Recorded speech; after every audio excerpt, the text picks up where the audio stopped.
स्वराज्य संवाद न्यूज, जनतेच्या हक्काचं व्यासपीठ. मंचरमध्ये चर्चा चालू आहे. विविध ठिकाणी वेगवेगळे झोन पडले, मात्र लोकांमध्ये संभ्रम निर्माण झालेला आहे. काय याच्याबद्दल काय काय सांगा? खर तर याचं उत्तर आम्ही तुम्हाला उशिरा देणार होतो. त्याचं कारण असं आहे का डीपीआर पब्लिश झाल्यानंतर आम्ही त्याचे उत्तर देणार होतो.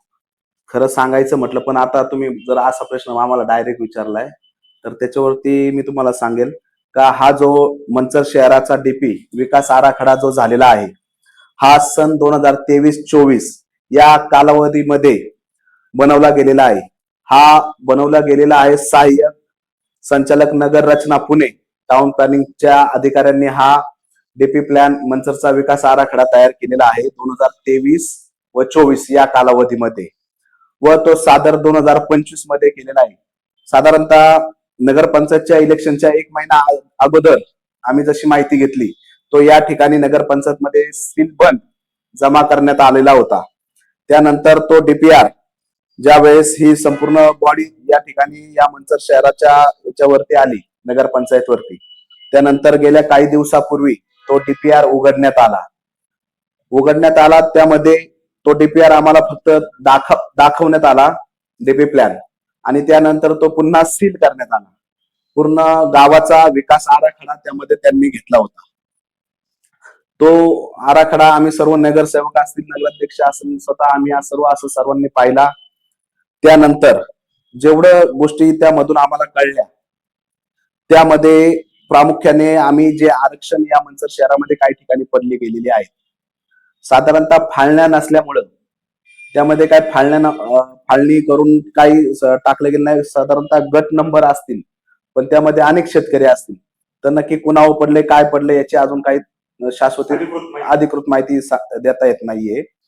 परंतु सर्व नगरसेवकांनी व आम्ही सर्वांनी या ठिकाणी असं सुचवलं का हा जो डीपी विकास आराखडा तयार करत असताना यामध्ये साधारणतः जे अम्युनिटी स्पेस असतील या शहरामधील ओपन स्पेस असतील, म्हणजे जी बिल्डिंग डेव्हलप झालेली आहे त्यामध्ये ओपन स्पेस अम्युनिटी स्पेस पडतात, त्या ताब्यात घेण्यात यावं, त्याच्यावरती आरक्षण टाकण्यात यावं. ते याच्यासाठी कारण ज्या वेळेस एखादा शेतकरी यातून भूमिहीन होऊ नये. म्हणजे आज जसं आपण पाहतो काही भाग आपल्या ठिकाणचा अजून मोकळा आहे. साधारणतः हायवेच्या खालचा भाग, पूर्वेकडचा भाग तो बऱ्यापैकी रिकामा आहे. त्यानंतर इकडे पश्चिमेच्या बाजूला ओढ्याच्या पलीकडे, पाटाच्या पलीकडे काही भाग रिकामा बराचसा आहे. या ठिकाणी खानवस्ती असेल, इतरत्र भेकेमाळा, बोर्डेवाडी या ठिकाणी काही भाग मोकळा आहे. जेणेकरून काही शेतकरी हे काही कमी जमिनी असतात त्याच्यामधून ते भूमिहीन होऊ नये व त्यांच्यावर कोणत्याही प्रकारचा अन्याय होऊ नये याची खातेदारी, याची काळजी आम्ही सर्व नगरसेवकांनी त्या ठिकाणी घेण्याचं ठरवलं आहे. व संबंधित अधिकाऱ्यांना अशा सूचना देण्यात आलेल्या आहे की जे रस्ते पडलेले आहेत काही ठिकाणी, जर पर्यायी रस्ता असेल तर तो रस्ता कमी करून साधारणतः त्या ठिकाणी एखादा शेतकरी भूमिहीन होऊ नये. कारण साधारणतः रस्ते 40 फूट, 50 फूट, 60 फूट असे मोठे रस्ते पडलेले आहेत. पर्यायी रस्ते असेल तर रस्ते काही कमी करावे.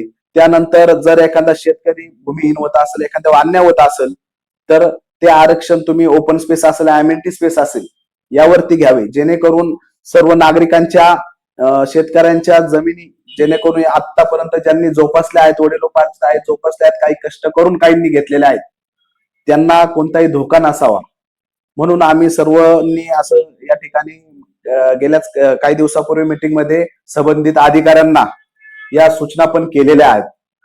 आता आम्हाला काही गोष्टी कानावर येतात का यामध्ये लोकांमध्ये संभ्रम तयार झालेला आहे, परंतु या ठिकाणी मी तुम्हाला सांगू इच्छितो, हा डीपीआर कोणत्याही नगरसेवक किंवा आता आलेल्या बॉडीनी केलेला नाही. हा डीपी विकास आराखडा सहाय्यक संचालक नगर रचना पुणे व टाउन प्लॅनिंग यांनी हा आराखडा या ठिकाणी केलेला आहे. त्यामुळं काही संभ्रम याच्यामध्ये कुणी नागरिकांना आणू नये. त्यानंतर तो आराखडा ज्या वेळेस पब्लिश होणार आहे तो या सर्व मंचर शहरातील सर्व नागरिकांना दाखवण्यात येणार आहे.